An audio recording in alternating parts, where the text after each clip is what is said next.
Hello listener, this is your host and mentor Dilkhan Anik, and thank you very much নতুন একটি লেসনে যুক্ত হওয়ার জন্য। এই লেসনে আমি আলোচনা করব ফেসবুক কন্টেন্ট আইডিয়া নিয়ে। তো ফেসবুক পেজের মধ্যে যদি আপনি পোস্ট করতে চান, আপনি আসলে পোস্ট করবেন, এর জন্য কিন্তু কন্টেন্ট আইডিয়া দরকার। মাল্টিপল টাইপের কন্টেন্ট হয়ে থাকে, মাল্টিপল কন্টেন্ট আইডিয়া আপনাকে খুঁজে বের করতে হবে। সো এই কাজগুলি কিভাবে অপটিমাইজ ওয়েতে করবেন সেই ব্যাপারগুলো নিয়ে এখন আমি আপনাদের সাথে আলোচনা করব। প্রত্যেকটা পার্টই খুবই ইনফরমেটিভ পার্ট এবং এগুলোকে একদম সরাসরি মুখস্থ করে ফেলতে হবে যদি আগামী দিনে এটার ব্যবহার আপনি করতে চান। শুরুতে আমি বলবো আসলে ফেসবুকে কয় ধরনের কন্টেন্ট আসলে পোস্ট করা যায়। আমরা নরমালি দেখি যে picture content, video content, but এগুলো ছাড়াও আরো কিছু ফেসবুকে কন্টেন্ট টাইপ আছে যেগুলো আপনি ফেসবুকে পোস্ট করতে পারবেন। ইমেজ ভিডিওর পর আছে জিফ আছে যেগুলো আপনি পোস্ট করতে পারবেন। 360 ডিগ্রি ইমেজ আছে, 360 ডিগ্রি ভিডিও আছে, পুল আছে, শপ আছে। এগুলো হচ্ছে ফেসবুক পেজে আপলোড করার মতো কন্টেন্ট টাইপ যেগুলো আপনি আপলোড করতে পারেন। সো প্রত্যেকটা কিন্তু ইম্পর্টেন্ট আপনার কাস্টমারকে গ্র্যাব করার জন্য এবং কাস্টমারকে হচ্ছে আপনার কন্টেন্টটাকে দেখিয়ে আপনার ব্র্যান্ড সম্পর্কে জানানোর জন্য। ফেসবুক কন্টেন্টের সাইজটা খুবই ইম্পর্টেন্ট। যদি পারফেক্ট সাইজে আপনি কন্টেন্ট ডেভেলপমেন্ট করতে না পারেন তাহলে অ্যাডভার্টাইজমেন্টের ক্ষেত্রে কিংবা পাবলিকের মোবাইলে এবং কম্পিউটারে দেখার ক্ষেত্রেও কিন্তু একটু প্রবলেম ফেস করবে। তো যে কোনো সাইজে চাইলে আপনি কন্টেন্ট তৈরি করতে পারবেন, পাবলিশ করতে পারবেন, বাট এই টাইপের যদি স্কোয়ার, হরিজন্টাল, ভার্টিক্যাল এই সাইজগুলোর উপর যদি আপনি কন্টেন্ট ডেভেলপমেন্ট করেন, এই সাইজগুলোকে ব্যবহার করে যদি আপনি কন্টেন্টটাকে তৈরি করেন তাহলে খুব সহজে আপনার মোবাইলে এবং হচ্ছে যে মোবাইলে এবং যে কোনো ডিভাইসেই আপনার ক্লায়েন্ট এই কন্টেন্টটাকে খুব সুন্দরভাবে দেখতে পারবে এবং তারা এটা বুঝতে পারবে। অনেক সময় দেখা যায় একটা কন্টেন্ট আপনি এই সাইজগুলো ছাড়া অন্য সাইজে তৈরি করেছেন, সেটা কম্পিউটারে খুবই সুন্দর দেখা যাচ্ছে কিন্তু মোবাইলে আবার বাজে দেখা যাচ্ছে, মোবাইলে ঠিকভাবে দেখা যাচ্ছে না। আর মোবাইলে দেখা যাচ্ছে ঠিক আছে, আপনার মোবাইলে আপনি হোম পেজে ভালোভাবে দেখতে পারতেছে, কিন্তু ক্লায়েন্ট এটা যদি আবার স্টোরিতে আপলোড করা হয় কিংবা এটা যদি আপনার অন্য কোনো জায়গায় ব্যবহার করা হয় সেক্ষেত্রে হচ্ছে না। সো এই ইম্পর্টেন্সিটা হচ্ছে মূলত অ্যাডভার্টাইজমেন্টের ক্ষেত্রে। অ্যাডভার্টাইজমেন্টে যখন আমরা যাব তখন আমরা দেখব ফেসবুক একটা কন্টেন্ট মাল্টিপল জায়গায় প্লেস করা যায়, বিভিন্ন জায়গায় প্লেস করা সম্ভব। এবং এই যে প্লেসমেন্ট গুলো আমরা করবো, এই প্লেসগুলোতে প্লেস করার জন্য একটা নির্দিষ্ট সাইজ, ওই প্লেসের সাইজে আপনাকে অ্যাড কন্টেন্টটা তৈরি করতে হবে। সো এই 3 সাইজের মধ্যে যে কোনো একটা সাইজ যদি আপনি ব্যবহার করেন তাহলে খুব সহজে ওই প্লেসগুলোর মধ্যে আপনার কন্টেন্টটা ফিট হয়ে যাবে। সো এই সাইজগুলো আপনি মনে রাখার চেষ্টা করবেন। এই 3 সাইজের যে কোনো এক সাইজ নিয়ে আপনি কাজ করার চেষ্টা করবেন, তাহলে আপনার জন্য সুবিধা হবে। ফেসবুক কন্টেন্ট আইডি এটা খুবই একটি পেইনফুল ব্যাপার বিগিনারদের জন্য। আসলে কতগুলো কন্টেন্ট ডেভেলপমেন্ট করব, কত আইডিয়া জেনারেট করব, এত আইডিয়া কোথায় পাবো, এই ব্যাপারে আমাদের মনে অনেকটা কনফিউশন থাকে। সো প্রথমে আমি যেটা বলবো, কন্টেন্ট আইডিয়া জেনারেট করার জন্য আপনি ক্যানভার হেল্প নিতে পারেন। যদিও বা ক্যানভা শুধুমাত্র আপনাকে ডিজাইনের আইডিয়া প্রোভাইড করবে, একটা ডিজাইনের আইডিয়া নেওয়ার জন্য আপনি ক্যানভার হেল্প খুব সহজেই নিতে পারবেন। অ্যাজ এ বিগিনার যদি আপনি প্রফেশনালিজম মেনটেন করতে চান অবশ্যই আপনি একজন গ্রাফিক্স এক্সপার্টকে হায়ার করবেন যার মাধ্যমে ফটোশপ কিংবা ইলাস্ট্রেটরের মাধ্যমে আপনি ডিজাইন তৈরি করবেন।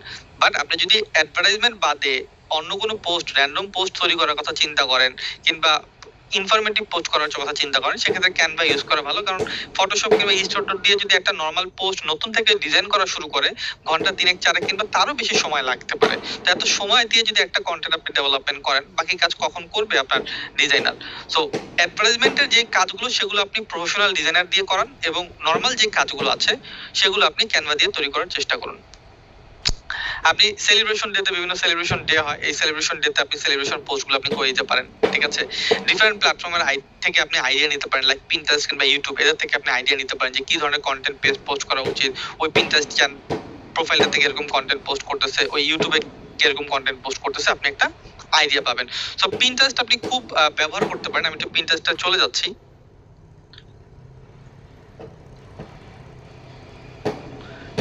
আমি একটু pinterest.com এ সরাসরি চলে যাচ্ছি।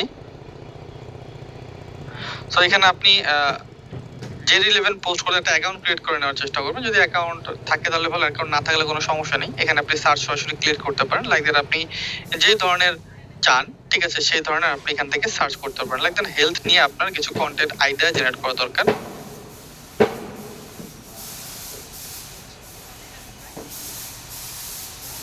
হেলথ লেখে আপনি সার্চ করলেন, হেলথ লেখে সার্চ করলে কিন্তু অনেকগুলো কন্টেন্ট আইডিয়া আপনি পাবেন যে আসলে কি ধরনের কন্টেন্ট আইডিয়া আপনার জেনারেট করা দরকার। আসলে এগুলো কপি করতে আমি বলতেছি না, এখান থেকে আমি আইডিয়া নেওয়ার কথা বলতেছি, কি ধরনের কন্টেন্ট আপনার হওয়া উচিত কিংবা কি ধরনের কন্টেন্ট আপনি ব্যবহার করতে পারেন। তো অসংখ্য কন্টেন্ট আইডিয়া আপনি এই পিন্টারেস্ট থেকে পেয়ে যাবেন। ওকে, সো এটা একটা অপশন এবং ইউটিউবটাকেও সেম ভাবে আপনি ব্যবহার করতে পারেন কন্টেন্ট আইডিয়া জেনারেট করার জন্য। এবং আরেকটা ব্যাপার হচ্ছে কম্পিউটার থেকে আপনার আইডিয়াগুলো জেনারেট করা। লাইক দ্যাট আপনি বাংলাদেশ থেকে বিজনেস ডেভেলপমেন্ট করতেছেন, বাংলাদেশে বিজনেস করতেছেন, বাংলাদেশের কম্পিউটার থেকে আপনি আইডিয়া নিতে পারেন। এর চেয়ে তো বেটার হবে যদি আপনি বাইরের কান্ট্রি সেম রিলেভেন্ট বিজনেসের আইডিয়া, বিজনেস যারা করতেছে তাদের আইডিয়াগুলো যদি আপনি ব্যবহার করেন বাংলাদেশের বাইরে, যদি এরকম কোনো পেজ থাকে তাদের পেজগুলোকে খুঁজে বের করে, তাদের ওয়েবসাইটগুলোকে খুঁজে বের করে তাদের সাথে কম্পেয়ার করা নিজেকে, তাহলে আপনি আরো ভালোভাবে বুঝতে পারবেন। সো কন্টেন্ট আইডিয়া জেনারেট করার জন্য আমি কি বললাম, আপনি অ্যাজ এ বিগিনার ক্যানভা ব্যবহার করতে পারেন। বিভিন্ন সেলিব্রেশন ডেতে আপনি আপনার পোস্টগুলো করতে পারেন। ডিজাইন টেমপ্লেটের জন্য মতো ক্যানভা ব্যবহার করতে বলছি আমি। এবং আপনি পিন্টারেস্ট থেকে, ইউটিউব থেকে কিংবা অন্য কোনো সোশ্যাল মিডিয়া প্ল্যাটফর্ম থেকে আইডিয়া নিতে পারেন এবং আপনি আপনার কম্পিটিটরকে ফলো করতে পারেন এবং কম্পিটিটরকে ফলো করে তার কাছ থেকে আইডিয়া নিতে পারেন। আমি আবারও বলি, আমি আইডিয়ার কথা বলতেছি, কখনো কিন্তু কোনো কন্টেন্ট হুবহু কপি করার চেষ্টা করবেন না। সো এরপরও যদি আরো কিছু কন্টেন্ট আইডিয়া চান, তাহলে আমি আরো কিছু কন্টেন্ট আইডিয়া আমি বলে দিচ্ছি, যেগুলোর মাধ্যমে আপনি খুব সহজেই আপনার ক্লায়েন্টের জন্য কিংবা আপনার নিজের জন্য কন্টেন্টগুলো তৈরি করতে পারবেন। তো মাল্টিপল টাইপের কন্টেন্ট আছে, এগুলোকে আপনি ব্যবহার করতে পারেন। পার্সোনালি আমি এগুলো এই ধরনের কন্টেন্ট ব্যবহার করি। আপনি যদি মান্থলি আপনি একটা ক্লায়েন্টের জন্য যদি 8টা 10টা 15টা 20টা কন্টেন্ট ডেভেলপমেন্ট করতে চান, একটা আসলে যদি আমরা এজেন্সি কাজ করে থাকেন, যত ভালো কোম্পানি হোক না কেন, কেউ প্রতিদিনের পোস্ট প্রতিদিন করে না।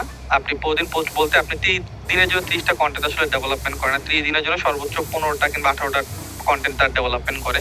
সেইভাবে আপনি যদি ঘুরিয়ে ঘুরিয়ে কন্টেন্টগুলো খোঁজেন, তাহলে দেখবেন খুব সহজে আপনি কন্টেন্টগুলো তৈরি করতে পারতেছেন যদি আপনি মাল্টিপল রিসোর্স ব্যবহার করেন।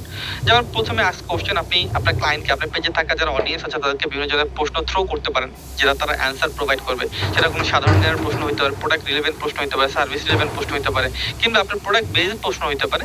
যে কোনো একটা প্রশ্ন আপনি থ্রো করলেন, ঠিক আছে, সে অ্যান্সার প্রোভাইড করলো। আপনি ট্রেন্ডিং টপিক নিয়ে আলোচনা করতে পারেন। বর্তমান সময়ে বাংলাদেশে কিংবা ওয়ার্ল্ডে কোনো যদি ট্রেন্ডিং টপিক থাকে যেটা নিয়ে সবাই কথা বলতেছে, আপনি রিলেভেন্ট একটা পোস্ট করতে পারেন, ঠিক আছে। আপনি হচ্ছে একটা ছোট ছোট হিস্ট্রি আপনি বলতে পারেন, সেটা মোটিভেশনাল হিস্ট্রি হোক কিংবা অন্য কোনো হিস্ট্রি হোক, আপনার ক্লায়েন্টের কোনো হিস্ট্রি হোক, দেন হচ্ছে আপনার প্রোডাক্টের কোনো হিস্ট্রি হোক, আপনার বিজনেসের কোনো হিস্ট্রি হোক, এরকম শর্ট শর্ট হিস্ট্রি আপনি পোস্ট করতে পারেন।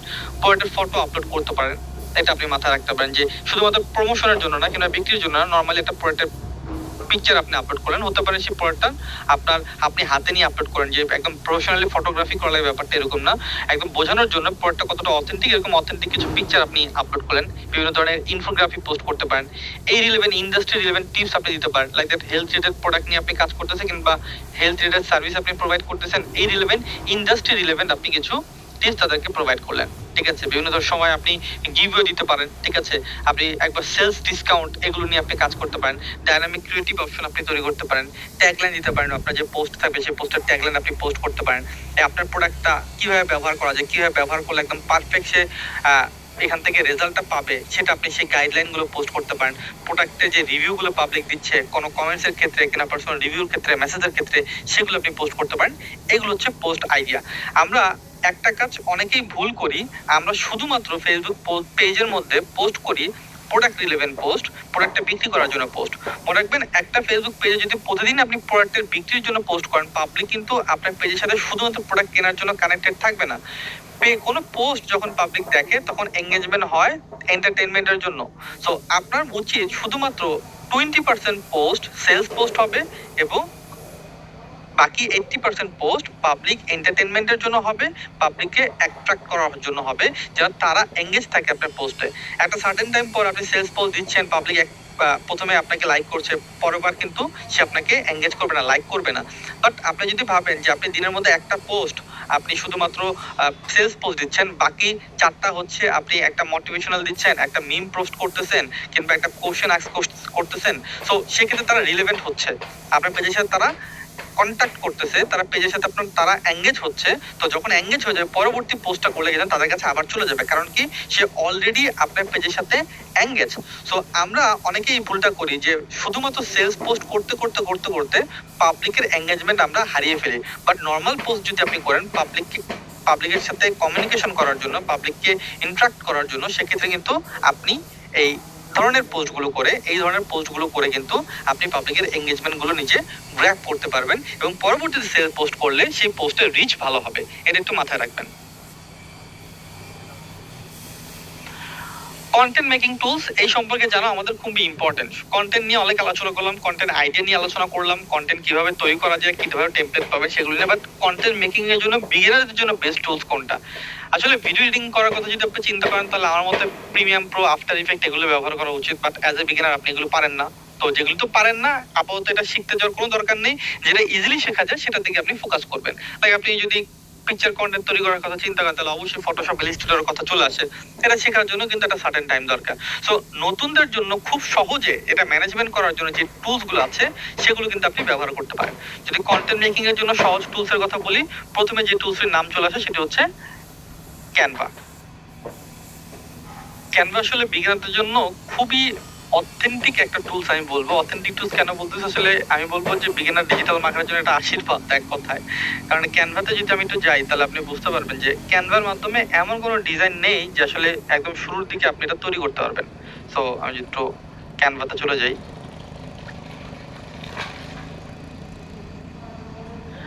আপনি যদি ক্রিয়েট ডিজাইনের উপর ক্লিক করেন তাহলে দেখবেন যে এখান থেকে এখানে যাওয়ার দরকার নেই। আমি যদি একটু চলে যাই, আচ্ছা যদি ফেসবুক লিখে সার্চ করি, দেখুন ফেসবুক গ্রুপের সমস্ত পোস্ট আপনি এখানে তৈরি করতে পারবেন। এক কথায় ম্যাক্সিমাম সোশ্যাল মিডিয়ার পোস্ট এবং ম্যাক্সিমাম আপনার যেগুলো নিত্যদিন আমাদের প্রয়োজন পড়ে সেই সবকিছু আপনি কিন্তু খুব সহজেই ক্যানভার মাধ্যমে তৈরি করতে পারবেন। তো ক্যানভা যদি আপনি শিখতে পারেন ঠিকঠাক ভাবে তাহলে আপনি কন্টেন্ট জেনারেশনে কিংবা কন্টেন্ট ক্রিয়েশনে আপনি এক ধাপ সামনের দিকে এগিয়ে যাবেন। সো অনেকের কম্পিউটার বা ফটোশপ, ইলাস্ট্রেটর, ফটোশপ আসলে ব্যবহার করা যায় না। তো ফটোশপে যদি অল্টারনেটিভের কথা চিন্তা করে আসলে নাই বললেই চলে, বাট তবু একটা অনলাইন টুলস আছে ফটোপিয়া, এটাকে আপনি ব্যবহার করতে পারেন। যেটার মাধ্যমে আপনি ফটোশপের বেসিক যদি কোনো কাজ থাকে সেটাকে আপনি এই ফটোপিয়ার মাধ্যমে করতে পারবেন। অনেকটা ফটোশপের মতো এটাকে ব্যবহার করা যায়, ফটোশপের ইন্টারফেসই বলা যায়। বাট অল্টারনেটিভ আমি বলবো না, তবু জাস্ট এখানে লেখা আপনাদেরকে বোঝানোর জন্য, যাদের কম্পিউটার কনফিগারেশন একটু স্লো, ফটোশপ ইনস্টল করাও যাচ্ছে না, এরকম যদি কারো কম্পিউটার থাকে সেক্ষেত্রে আপনি ফটোপিয়াকে ব্যবহার করতে পারেন। এখানে আপনি আপনার পিকচার আপলোড করতে পারবেন। এখানে পিকচার আপলোড করে দেন হচ্ছে আপনি টেমপ্লেট ওপেন করতে পারবেন। আমি যদি পিকচার এখানে আপলোড করি লাইক দ্যাট,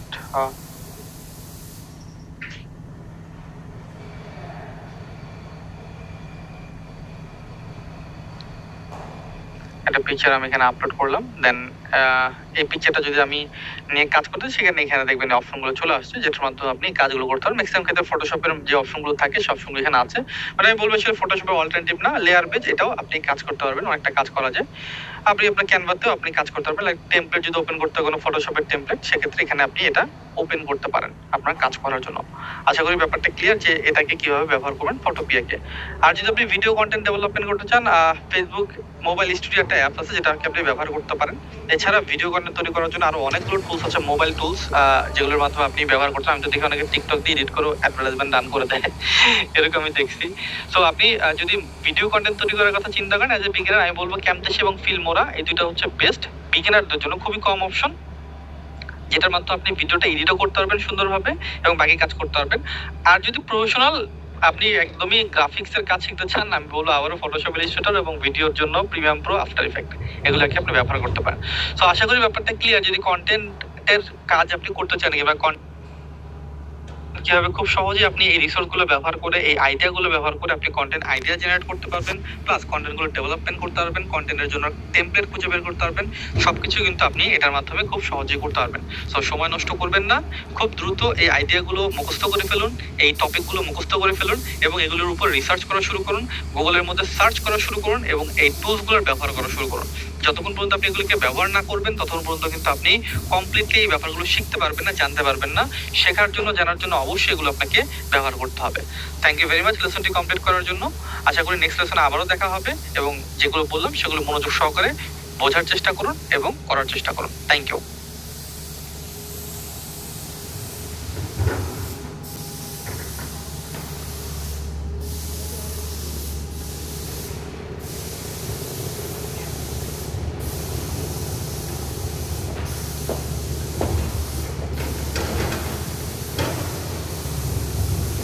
জন্য এই লেসনে আমি আলোচনা করব ফেসবুক হ্যাশট্যাগ ব্যাপারটা নিয়ে। ফেসবুক হ্যাশট্যাগ, ফেসবুকে আপনি চাইলে হ্যাশট্যাগ ব্যবহার করতে পারবেন। ফেসবুকে হ্যাশট্যাগ ব্যবহার করার জন্য আপনি প্রতিটা পোস্টে 5 থেকে 8টা হ্যাশট্যাগ ব্যবহার করার চেষ্টা করবেন। এটা হচ্ছে হ্যাশট্যাগ ব্যবহার করার বেস্ট প্র্যাকটিস। আর এর চেয়ে অনেক বেশি আপনি করতে পারবেন, বাট নর্মালি 5 থেকে 8টা hashtag topic relevant, service relevant, product relevant hashtag আপনি ব্যবহার করতে পারেন। হ্যাশট্যাগ আসলে ব্যাপারটা কি, অনেকেই আমরা যদি না বুঝে থাকি, যদি আপনি না বুঝে থাকেন যে আসলে হ্যাশট্যাগ ব্যাপারটা কি, তাহলে এটা বলেছে হ্যাশট্যাগ এটা হচ্ছে কিওয়ার্ড ফ্রেজ হিসেবে কাজ করবে। এটা কিওয়ার্ড ফ্রেজ হিসেবে কাজ করবে, যেটা আপনি যদি একটু দেখাই একটা পোস্টের মধ্যে, তাহলে আপনি আরো ভালোভাবে বুঝতে পারবেন। লাইক কোনো কিছুতে যদি আপনি কোনো ওয়ার্ডের আগে যদি আপনি হ্যাশ ব্যবহার করেন, ঠিক আছে, তাহলে সেটা হবে হ্যাশট্যাগ হিসেবে কাউন্ট হবে। পরবর্তী যেমন সাপোজ আমি যদি লিখি, এটা বাদ দিয়ে যদি আবার লিখি হ্যাশট্যাগ সার্ভিস, দেখুন এতগুলো পোস্ট আছে, প্রায় 19 মিলিয়ন পোস্ট আছে হ্যাশট্যাগ রিলেভেন্ট। তার মানে এরপর যদি হ্যাশট্যাগ সার্ভিস রিলেভেন্ট কেউ যদি সার্চ করে, তাহলে আপনার পোস্টটা যদি রিসেন্ট পোস্ট হয়ে থাকে, তার সামনে আপনার পোস্টে আসার একটা সম্ভাবনা আছে। তো হ্যাশট্যাগ ট্রেন্ড ফলো করে, সো ট্রেন্ডেবল রিলেভেন্ট যদি কোনো আপনার টপিক থাকে, সেটার মধ্যেও কিন্তু আপনি আপনার পোস্টের মধ্যে হ্যাশট্যাগটা ব্যবহার করতে পারেন। সো হ্যাশট্যাগটা ব্যবহার করা বেটার, আপনার পোস্টের রিচ ভালো বাড়বে, আপনার পোস্টের ভ্যালু আরো বেশি বাড়বে। নর্মাল হ্যাশট্যাগ ছাড়া যদি আপনি পোস্ট করেন, তার চেয়ে বেশি হ্যাশট্যাগ সব পোস্ট করলে আপনার পোস্টের ভ্যালুটা একটু বাড়বে। ওকে, সো হ্যাশট্যাগ ব্যবহার করার কিছু নিয়ম আছে। হ্যাশট্যাগ ব্যবহার করার নিয়মটা কি? হ্যাশট্যাগ ব্যবহার করার নিয়ম হচ্ছে এরকম ভাবে হ্যাশট্যাগ ব্যবহার করতে হবে। আমরা অনেকে এইভাবে হ্যাশট্যাগটা ব্যবহার করি, এরকম করা যাবে না। যেমন আপনি যদি আন্ডার স্পেস দেন, তারপর যদি লেভেল দেন, তাহলে সলিউশন লেভেল আপনি লিখতে যাচ্ছেন, এরকম একটা হ্যাশট্যাগ আপনি ব্যবহার করতে যাচ্ছেন, সলিউশন আন্ডার স্পেস লেভেল দিতে পারেন। তো এটা আসলে কেন আমরা ব্যবহার করি? এটা ব্যবহার করার কারণ হচ্ছে, সাপোজ আমরা যদি এরকম হ্যাশট্যাগ সার্ভিস দিলাম, আমি লেভেল দিয়ে বোঝাই, LEVEL, তাহলে কিন্তু এটা হ্যাশট্যাগ কমপ্লিট হলো না, দেখুন দুটো কিন্তু আলাদা হয়ে গেছে। এর জন্য আমরা কি করি? এর জন্য অনেকে আমরা এটার নিচে এরকম আন্ডার স্পেস দিই, তাহলে এটা একটা কমপ্লিটলি হ্যাশট্যাগ হলো। কিন্তু আসলে এটা বেস্ট প্র্যাকটিস না। বেস্ট প্র্যাকটিসটা কি? আপনাকে একসাথে লিখতে হবে, এরকম ভাবে একসাথে লিখতে হবে। এখন অনেকে আপনার মাথায় আসতে হবে যে একসাথে লিখলে আসলে আমি কি বোঝাতে যাচ্ছি, সেটা তো বোঝা যাচ্ছে না, স্পেলিংটা তো বোঝা যাচ্ছে না। সেক্ষেত্রে কি করণীয়? সেক্ষেত্রে আপনি মাল্টিপল অপশন ব্যবহার করতে পারেন, ঠিক আছে। লাইক আপনি এরকম ভাবে ক্যাপিটালাইজেশন ব্যবহার করতে পারেন, ঠিক আছে, তাহলে বোঝা যাবে যে সলিউশন দেন হচ্ছে লেভেল, কিংবা আমি যদি বুঝাই যে আই বড়টা হবে, এল বড় হতে হবে, ইউ বড় হতে হবে, এই ব্যাপারটা কিন্তু আপনি করতে পারেন, বাট লিখতে হবে আপনাকে একসাথেই। একসাথে যদি আপনি হ্যাশট্যাগ না লেখেন, তাহলে কিন্তু এটা আসলে কাজ করবে না। সো মাল্টিপল ভাবে আপনি হ্যাশট্যাগ ব্যবহার করতে পারবেন আপনার পোস্টের মধ্যে। আপনি চাইলে উপরে ব্যবহার করতে পারেন, চাইলে পোস্টের নিচে ব্যবহার করতে পারেন। নিচে ব্যবহার করা হচ্ছে সুইটেবল, একটা পোস্টের নিচে আপনি হ্যাশট্যাগ ব্যবহার করতে পারেন। লাইক আমরা যদি একটু ফেসবুকে একটা সার্চ দিয়ে দেখি, আমরা সার্ভিস রিলেভেন্ট যদি একটা সার্চ দেই,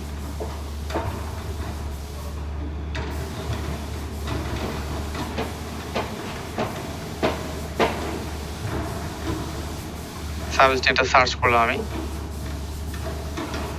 দেখুন এগুলো হচ্ছে সার্ভিস রিলেভেন্ট হ্যাশট্যাগ চলে আসছে। দেখুন সবাই কিন্তু নিচেই দিচ্ছে, তো আপনাকে হ্যাশট্যাগটা নিচে দিতে হবে। ওকে, সো নিচে দেওয়ার চেষ্টা করবেন, তাহলে আপনার জন্য সুইটেবল হবে। ওকে, সো হ্যাশট্যাগ আসলে পাবো কোথায়, কিংবা হ্যাশট্যাগের আইডিয়া জেনারেট করবো কিভাবে, এটা একটা অনেক পেইন পয়েন্ট হয়ে দাঁড়ায় আমাদের জন্য। হ্যাশট্যাগ রিসার্চের জন্য তাহলে কি করতে হবে? হ্যাশট্যাগ রিসার্চের জন্য আমাদের কিছু টুলস এর ব্যবহার করতে হবে। তো মাল্টিপল টুলস অনলাইনে পাওয়া যায়, আপনি যদি গুগলিং করেন মাল্টিপল টুলস পাবেন। তো আমি দুটো টুলস আপনাকে সাজেস্ট করতেছি। এর মধ্যে আমার কাছে এই টুলসটা খুবই ভালো লাগে, allhashtag.com। এখানে আপনি যদি একটা হ্যাশট্যাগ লিখে সার্চ করেন, তাহলে মাল্টিপল হ্যাশট্যাগ সে আপনাকে সাজেস্ট করবে। লাইক আপনি টপ কিছু হ্যাশট্যাগ নিতে যাচ্ছেন, যে কোনো প্রোডাক্ট হতে পারে, ফুড আইটেম হতে পারে, নির্দিষ্ট একটা প্রোডাক্ট হতে পারে, সেটা আপনি এখানে লিখতে পারেন। লাইক আমি যদি একটু সার্ভিস রিলেভেন্ট হ্যাশট্যাগ চাই, আমি এখানে সার্ভিস লিখবো, লিখে আমি টপ হ্যাশট্যাগ গুলো চাচ্ছি, আমি জাস্ট জেনারেট বাটনে ক্লিক করলাম। এই টুলসটা কি করবে? সার্ভিস রিলেভেন্ট টপ হ্যাশট্যাগ গুলো আমাকে সাজেস্ট করবে। এখান থেকে আমার কাছে যেটা রিলেভেন্ট মনে হয়, এরকম 5 থেকে 8টা হ্যাশট্যাগ আমি চুজ করবো আমার পোস্টে পোস্ট করার জন্য। যদি সার্ভিস রিলেভেন্ট হয়, শুধুমাত্র যে সার্ভিস রিলেভেন্ট হ্যাশট্যাগে পোস্ট করার ব্যাপারটা এরকম না। আপনার ব্র্যান্ডের নাম থাকবে, সাথে 2-3টা সার্ভিস রিলেভেন্ট প্রোডাক্ট থাকবে, কিংবা ওই প্রোডাক্টের 2-একটা হ্যাশট্যাগ থাকবে। এরকম আপনি 5 থেকে 8টা হ্যাশট্যাগ আপনি কমিউনিকেট করতে পারবেন আপনার একটা পোস্টের মধ্যে। ওকে, দেন আপনি যদি আবার চান যে ক্লোথিং নিয়ে আপনি কাজ করবেন, তো ক্লোথিং রিলেভেন্ট হ্যাশট্যাগ আপনি সার্চ করতে পারেন। আমি একটু ক্লোথিং লিখে সার্চ করি, জেনারেট করলাম, তো ক্লোথিং লিখে অনেকগুলো হ্যাশট্যাগ চলে আসছে, ঠিক আছে। এইভাবে আপনি হ্যাশট্যাগ গুলো রিসার্চ করতে পারেন, যে কোনো প্রোডাক্টের রিলেভেন্ট প্রোডাক্ট আর কি। একটা এখন নতুন একটা মার্কেটের প্রোডাক্ট হচ্ছে, এটা ব্র্যান্ডের নেম। লাইক আপনি যদি ভাবেন যে ফুটিকা লিখে আপনি হ্যাশট্যাগ সার্চ করে হয়তো কিছু সাজেস্টেশন আসবে, বাট ফুটিকা কিন্তু নির্দিষ্ট একটা প্রোডাক্টের নাম, এটা আপনি হ্যাশট্যাগ হিসেবে ব্যবহার করতে পারেন। এই রিলেভেন্ট কিন্তু হ্যাশট্যাগ আপনাকে ওরা তেমন বেশি সাজেস্ট করবে না। সো আপনি যদি একটা নিশের হ্যাশট্যাগ রিসার্চ করতে চান, তাহলে এই টুলসগুলো খুবই ভালোভাবে আপনাকে হেল্প করবে। এছাড়া অনেকগুলো টুলস আছে যেগুলো আপনি গুগলে সার্চ করলে পেয়ে যাবেন। আমি সাজেস্ট করবো এটা ব্যবহার করার জন্য, কিংবা আপনি চাইলে গুগলে সার্চ করেও বের করতে পারেন। সো পয়েন্ট ইজ দ্যাট যে আমরা আমাদের যে পোস্টগুলো করবো সেই পোস্টগুলোর মধ্যে হ্যাশট্যাগ ব্যবহার করার চেষ্টা করবো। 5 থেকে 8টা, চাইলে কমও হতে পারে আপনার, নো প্রবলেম। আপনি এগুলো ব্যবহার করতে পারেন, 8টার বেশি প্লিজ ব্যবহার করবেন না। ফেসবুকে খুবই বাজে দেখায়। আপনি ইনস্টাগ্রামে আবার অনেক হ্যাশট্যাগ ব্যবহার করতে পারবেন। তো যখন আমরা ইনস্টাগ্রাম মার্কেটিং দেখবো তখন আমরা আবার এটার ব্যাপারে কথা বলবো। So thank you very much লেসনটি কমপ্লিট করার জন্য। প্রতিটা পোস্টে রিলেভেন্ট হ্যাশট্যাগ ব্যবহার করার চেষ্টা করুন। Post relevant hashtag.